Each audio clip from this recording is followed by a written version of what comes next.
Pilot Harry Gibson Amazon के जंगलों में वेनेजुएला के ऊपर से उड़ते हुए घने बादलों की वजह से रास्ता भटक गए और जब बादल छटे तो जो उन्होंने देखा वो कल्पना से भी परे था। घने जंगलों के बीच एक बड़ा ब्लैक होल। लेकिन सबसे हैरानी की बात ये थी कि जियोलॉजी के हिसाब से ये जगह वहां होनी ही नहीं चाहिए थी। ये गड्ढा किसी नरम मिट्टी पर नहीं बल्कि दुनिया के सबसे कठोर पहाड़ों में से एक क्वार्ट्ज़ाइट पर बना था।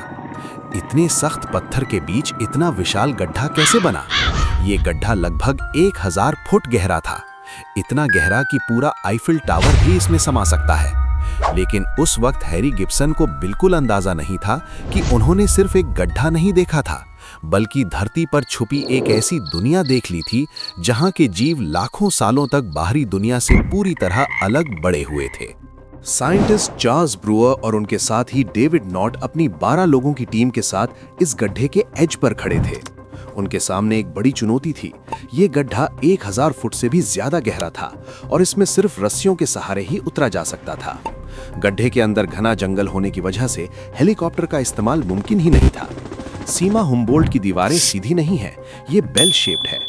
इसका मतलब जैसे जैसे आप नीचे उतरते हो दीवारें आपसे दूर होती जाती हैं।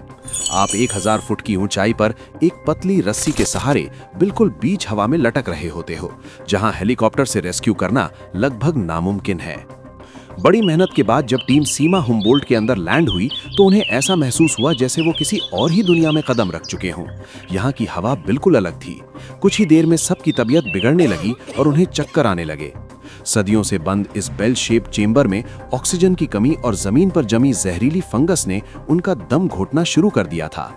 लेकिन इस खतरे के बावजूद उनकी नजरें नीचे बिखरे उन रहस्यों पर थी जो धरती पर कहीं और नहीं मिलते। अब सबसे बड़ा सवाल ये था कि यहाँ की हवा इतनी खतरनाक क्यों थी? इसका राज छुपा है सीमा की बनावट में। इसकी 1000 फुट की गहराई के कारण तेज हवा गड्ढे के अंदर घुसने के बजाय ऊपर से निकल जाती है और यहाँ की हवा बहुत लंबे समय से इसी गड्ढे में कैद रही है। यहाँ ह्यूमिडिटी लगभग 100% है, जिसकी वजह से हवा बहुत भारी हो जाती है। पर सबसे बड़ा खतरा ये नहीं था। सदियों से यहाँ रहने वाले पशुओं के मल पर जहरीली फंगस उगाई थी। जैसे ही टीम के कदम उस पर पड़े, उसके सूक्ष्म बीजाणु हवा में फैल गए, जो लंग्स में जाते ही रिएक्शन कर देते हैं। ये जगह धीरे धीरे एक बायोलॉजिकल ट्रैप बन चुकी थी और अब टीम सच में यहाँ फंस चुकी थी, क्योंकि इस हालत में 1000 फुट रस्सियों के सहारे वापस ऊपर चढ़ना लगभग नामुमकिन था। ये गड्ढे सिर्फ साइंटिस्ट के लिए ही एक मिस्ट्री नहीं है। वहां रहने वाले लोकल यकुआना ट्राइब के लोग आज भी इस पहाड़ यानी सारी नामा के पास जाने से डरते हैं। उनके लिए ये जगह कोई साइंटिफिक डिस्कवरी नहीं बल्कि एक खौफनाक स्पिरिट वर्ल्ड है। उनकी कहानियों के मुताबिक इन गहरे और अंधेरे गड्ढों में एक नरभक्षी राक्षस रहता है जिसे वो सारी कहते हैं। कहा जाता है कि जब वो अपने शिकार की हड्डियां चबाता है तो जंगल में एक अजीब सी आवाज गूंजती है, सारी। ये कहानियां सुनते हुए कई पीढ़ियां बड़ी हुई हैं, लेकिन कुछ लोग मानते हैं कि शायद ये डर सदियों पहले जानबूझकर बनाया गया था। ट्राइब के बुजुर्ग शायद ये खौफनाक कहानियां इसलिए सुनाते थे ताकि बच्चे गलती से भी इन 1000 फुट गहरे गड्ढों के मुहाने तक ना पहुंच जाएं। एक सिंपल सी कहानी जिसने सदियों तक इंसानों को इस छुपे हुए लॉस्ट वर्ल्ड से दूर रखा।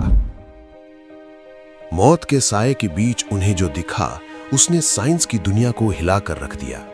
साइंटिस्ट्स को जल्द ही समझ आ गया कि वो जैसे एक टाइम मशीन के अंदर खड़े हैं। यहाँ का इकोसिस्टम बाहरी दुनिया से करोड़ों सालों से कट ऑफ था और इसने कुछ ऐसी चीजों को जिंदा रखा था जो धरती के कई हिस्सों से कब का गायब हो चुकी थी। सीमा हम्बोल्ट का इकोसिस्टम बेहद ही अनोखा है। करोड़ों सालों तक ये जगह धरती के आम नियमों से अलग अपने ही नियमों पर डेवलप होती रही। यहाँ रहने वाले कई पशुओं की प्रजातियां सिर्फ यहीं पाई जाती हैं। यहीं साइंटिस्ट्स को मिला सीमा फ्रॉग, एक ऐसा फ्रॉग जो जंप करने के बजाय ज्यादातर चलता है और सबसे हैरानी की बात, ये अपने बच्चों को अपनी पीठ पर कैरी करता है। यहाँ के इंसेक्ट्स भी अलग थे। इस गड्ढे के अंदर कोई भी कीड़ा उड़ नहीं सकता था। यहाँ के क्रिकेट्स तक बिना पंखों के पाए गए। भारी और नमी से भरी हवा की वजह से यहाँ उड़ना मुश्किल हो जाता है, इसीलिए ज्यादातर जीव यहीं तक सीमित रह गए। एक तरह से ये पूरा इकोसिस्टम इस गड्ढे के अंदर कैद हो गया था। लेकिन इसी कैद ने करोड़ों साल पुराने रहस्यों को बचाए रखा। इसी जगह साइंटिस्ट्स को मिले लिविंग स्टोन्स, जिन्हें स्ट्रोमेटोलिथ्स कहा जाता है। ये लगभग 3.5 अरब साल पुराने जीवित बैक्टीरिया के स्ट्रक्चर है। माना जाता है कि धरती पर ऑक्सीजन की शुरुआत इसी प्रक्रिया से हुई थी। और उनके आसपास खड़े थे विशाल पेड़, जो देखने में बिल्कुल बड़े सनफ्लावर जैसे लगते थे। इन्हें चिमांटेया कहा जाता है। ये एक ऐसी दुनिया थी जहां वक्त जैसे रुक सा गया हो। तब साइंटिस्ट्स को एहसास हुआ कि उन्होंने धरती का एक ऐसा हिस्सा खोज लिया है जिसे कुदरत ने सदियों तक छुपा कर रखा था, एक सच्चा लॉस्ट वर्ल्ड। अगले 4 से 5 दिन तक टीम इस 1000 फुट गहरे गड्ढे में कैद रही। बीमारी उनका हौसला तोड़ रही थी, लेकिन इस हालत में भी उन्होंने हार नहीं मानी।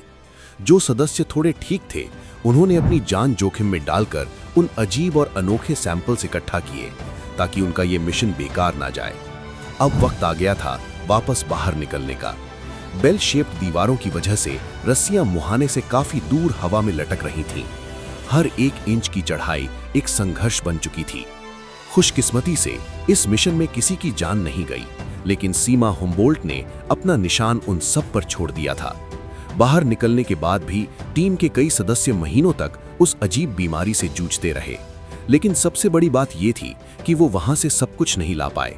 अपनी बिगड़ती तबीयत की वजह से वो सिर्फ कुछ ही सैंपल्स कलेक्ट कर सके। सीमा हुम्बोल्ट के कई राज आज भी वहीं नीचे उस गहरी धुंध के अंदर छिपे हुए हैं, इंतजार कर रहे हैं किसी और मिशन का जो उन्हें ढूंढ निकालने की हिम्मत करे। आज इतने सालों बाद भी सीमा हुम्बोल्ट एक बड़ा रहस्य बना हुआ है।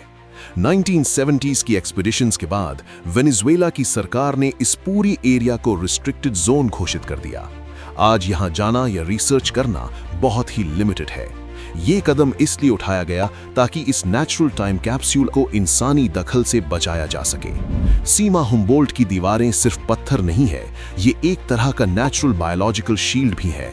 इंसान एक बार वहां तक पहुंच गया था, लेकिन वापस जाना आज भी बहुत मुश्किल है। साइंटिस्ट्स मानते हैं कि यहां ऐसी कई स्पीशीज हो सकती हैं जो कैंसर जैसी बड़ी बीमारियों के इलाज को समझने में मदद कर सकती हैं, लेकिन फिलहाल वो सब सिर्फ एक राज बने हुए हैं। दुनिया बदल रही है, टेक्नोलॉजी बदल रही है, लेकिन सीमा हुम्बोल्ट के अंदर वक्त आज भी जैसे थमा हुआ है। शायद ये गड्ढा हमें याद दिलाता है कि धरती पर आज भी ऐसी जगहें हैं जहां इंसान का नहीं बल्कि सिर्फ कुदरत का राज चलता है। एक ऐसी दुनिया जो शायद हमेशा के लिए अनटच्ड रहने के लिए ही बनी है। क्या आपको लगता है कि हमें इस लॉस्ट वर्ल्ड को हमेशा के लिए बंद रहने देना चाहिए, या फिर एक दिन वापस जाकर उन अधूरे रहस्यों को समझने की कोशिश करनी चाहिए? अपनी राय कमेंट में जरूर बताएं।